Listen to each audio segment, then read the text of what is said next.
Hey, I'm Joey. I'm Josh. And we're Badflower, and you're listening to Rhino Radio.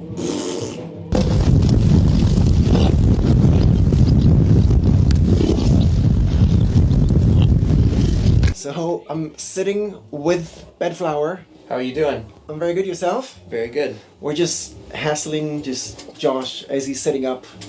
I have so much to do. It's insane. I really desperately wanted to give you my full attention, but I'm gonna have to give you a third of the attention, and Joe's gonna give you the 2/3. What's that? Well, I'm getting the rockstar experience. Okay, Yeah, most people think that it's we're drinking booze and we're I program all the lights for the shows, and so we're late to start today, and the venue wasn't insanely accommodating for us, so I'm doing all the lighting programming, and the support band is on right now. They're probably gonna play in darkness if I don't get this done in time so I can get the computer over. It's just cozy and stress. romantic. It's constant stress. But we have 4 shows left, and then we get to go home. Okay, so we'll run through this, get all the best answers, and then I'll set you free. Awesome. But I think the most important question is, when does a song about Crazy Megan finally being released? Oh my God. Jesus Christ. Joe, you take that. You've done your homework. That whole story happened about 11 years ago, and if it hasn't been written or released at this point, it may not happen. It's just a fun inside story that we have for ourselves. Okay, heartbroken, but still patient, so I'll keep on waiting. Maybe on the next album. Yes, I think about that melody from time to time. The melody of that is really good. I think that song might see the light of day. It's possible. Okay, I'm here. I'm waiting. I got patient. One day. Let's talk a little bit about, not the lyrics, but about the themes behind some of the songs. Sure. So Ghosts got really dark. How did the band react to the exposure of that story? How do other band members, what kind of reaction do you get to playing that, to interacting with anyone around that? Interacting with fans that hear it? Anyone around it. It's really dark. It gave me goosebumps, I think, every single time I heard it for the first month, and it still shakes me every time. I'm still there. Goosebumps are over. I'm expecting it now, but still, it's a really dark issue, and obviously it gets more and more personal because it affects so many people around us, musicians, friends. So, right. And opening up about that, I'm guessing you still get reactions, whether it's the first time you played it, family maybe. How did you get reacted to that? I think maybe for him it was a lot harder to show people like his family. Us who were close to him at the time when it was being written, we all knew a lot of the struggles he was going through when he was writing the lyrics. And it wasn't really written for anyone else. It was, I don't know, I'm speaking for him when he's sitting right here. But You're nailing it. It was exactly right. That's perfect. It was more of almost like a therapy session for himself, and we didn't expect as a band or Josh personally for anyone to really respond to it the way that they did. Nor did we care if they did. The song actually, we had thought about not even putting it on the record. It was just kind of a personal thing. Within the label really liked it, and we all really liked it. We thought, this could really be something cool. We didn't know what to expect when we put it out, and it could have gone one of two ways. It could have been really shunned by everyone for talking about the kind of topics that it talks about, or it could have been really well recepted. And luckily it was the latter. It was very well recepted. And it turns out it helps a lot of people, and people tell us that all the time. And we're very grateful for that. Very grateful for that. And you guys are not scared of hitting those hard topics and darkness, even in the price of maybe some media support, mainstream support. Hearing the video is dark as well. Is it something you guys talk, let's not do that because more people are going to find it easy to talk about, or you just slaughter every holy cow that you can see? You want that one? It's just what I don't know, that's what we do. That's what we enjoy doing. We don't like being safe because it's boring, and we like speaking our truth, whatever that truth is in any given moment. Because that changes too. Sometimes we're the most wholesome group you've ever met. You'd never expect this group of guys to be the people, the ones who wrote Ghost and Daddy. There's a lot of songs on the album that are really, really dark. And you're those guys did that? But then there are moments when we're dark motherfuckers. It's really weird because a lot of people think we're so original for writing about these kind of topics and everything, but in a way it's so unoriginal because more people than you could possibly think go through a lot of these emotions.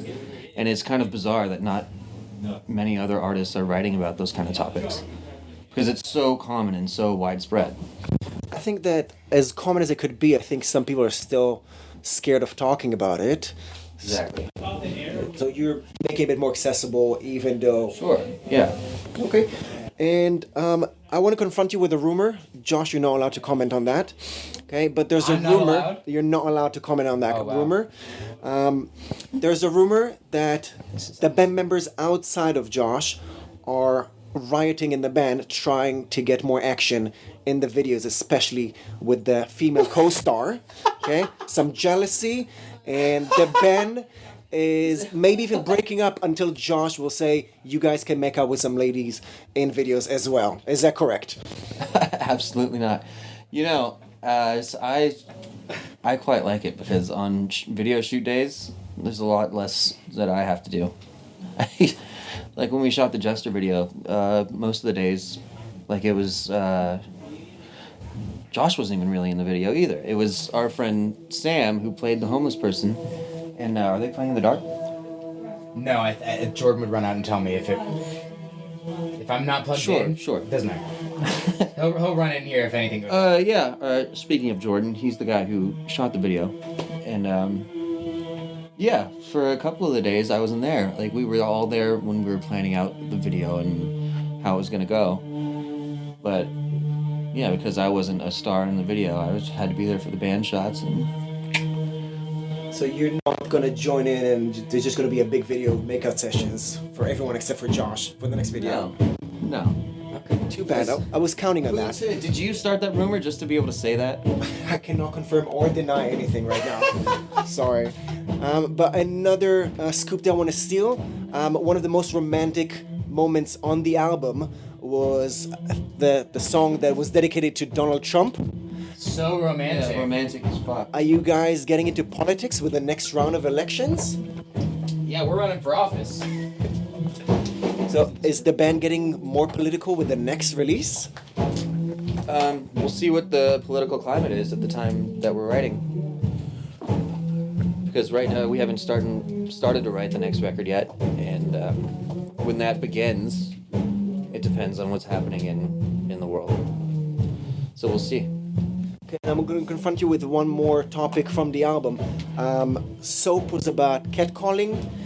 What would you say the music scene or the world in general need right now to become more safer, more welcoming to people in the music scene or around us in general?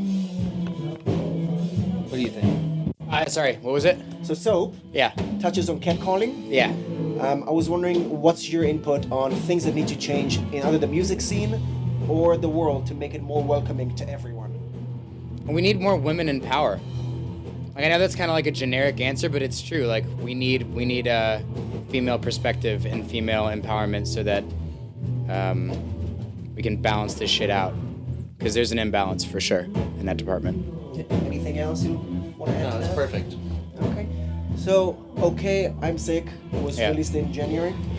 February. February? Okay. Yeah. And you said that I can't believe I remember that, but yeah. You said that you're not working on anything at the moment, but what can we expect in the near future from the band? Are you guys coming back to the UK soon? Probably not. We've been here. We came. This is the third time in the last like 7 months, 6 months that we've been here. So I think we can relax on the UK stuff for a minute, go home, and try to work on some music. That's what I'd like to do. When this tour, we have 4 more days left on this tour.